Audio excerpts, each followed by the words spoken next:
At the bifurcation of the carotid artery, there are two important structures present. First of all, it is the carotid sinus.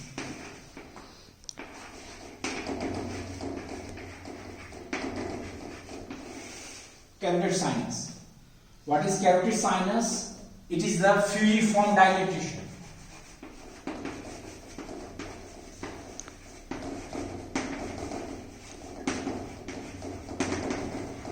It is the fusiform dilatations of common carotid artery at its termination.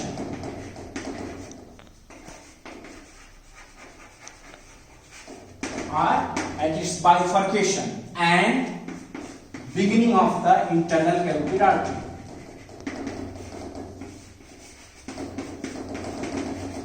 Where the common carotid artery bifurcates and the internal carotid artery begins, their wall shows the fusiform dilatations, and this dilatations is known as the carotid sinus. This is the carotid sinus. This carotid sinus basically acts like a baroreceptor. Baroreceptor. What is the baroreceptors? It monitors the blood pressure and heart rate. These baroreceptors monitors the blood pressure and the heart rate. This carotid sinus is supplied by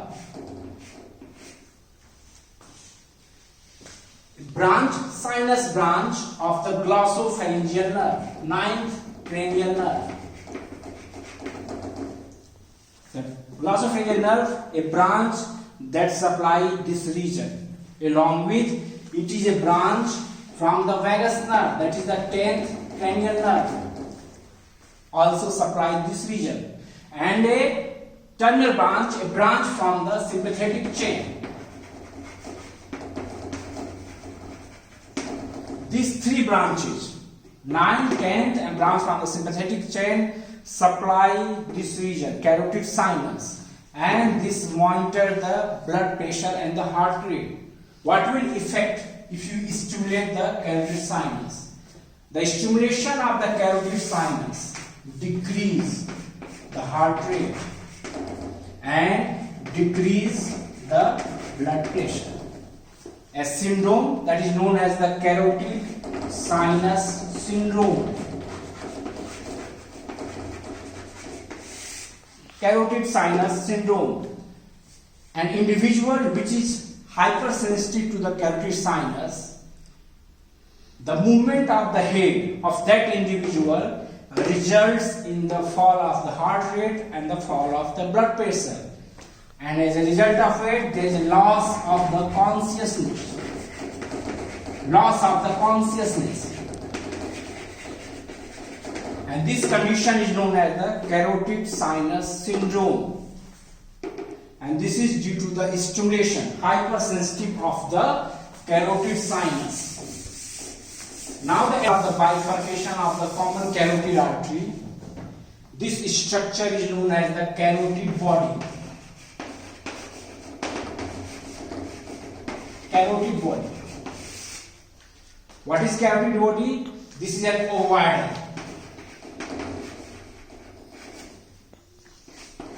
A reddish grey mass.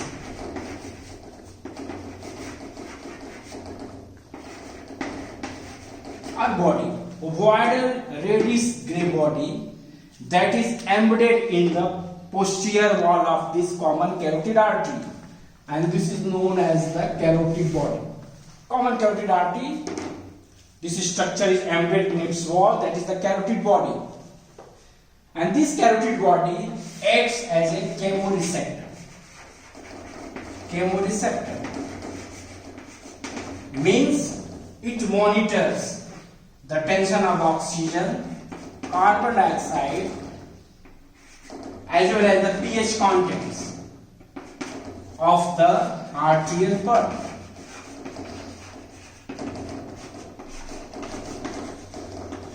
Arterial blood. These three chemical regions are monitored by this carotid body, and this carotid body is enlarged in individuals that lie on the high altitudes due to the stimulation of this low oxygen tension. This carotid body is large in the individual that lie on the high altitude, and sometimes this carotid body is enlarged in the size and it forms the potato tumor. Potato tumor. This potato tumor is nothing but it is the enlargement of this carotid body that acts as a chemoreceptor.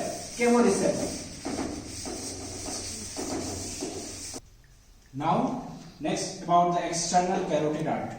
External carotid artery, it is the smaller terminal branch of this common carotid artery.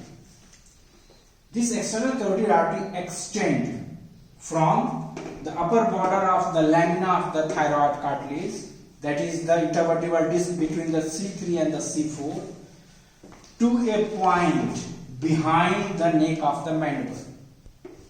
We have already discussed in the parotid gland. This external carotid artery is the deepest structure in the parotid gland. In the parotid gland, it enters through the lower part of the posteromedial surface, and behind the neck of the mandible, it is divided into the two terminal branches.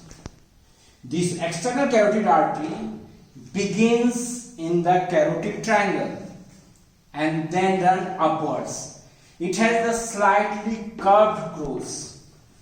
It is not the straight. Straight, it is the internal carotid artery, while the external carotid artery, it is curved course.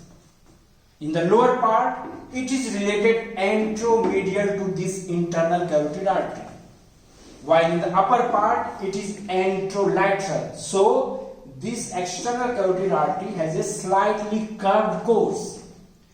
From the carotid triangle, this external carotid artery enters into the digastric triangle, posterior part of the digastric triangle, and passes deep to the posterior belly of the digastric and the stylohead muscles.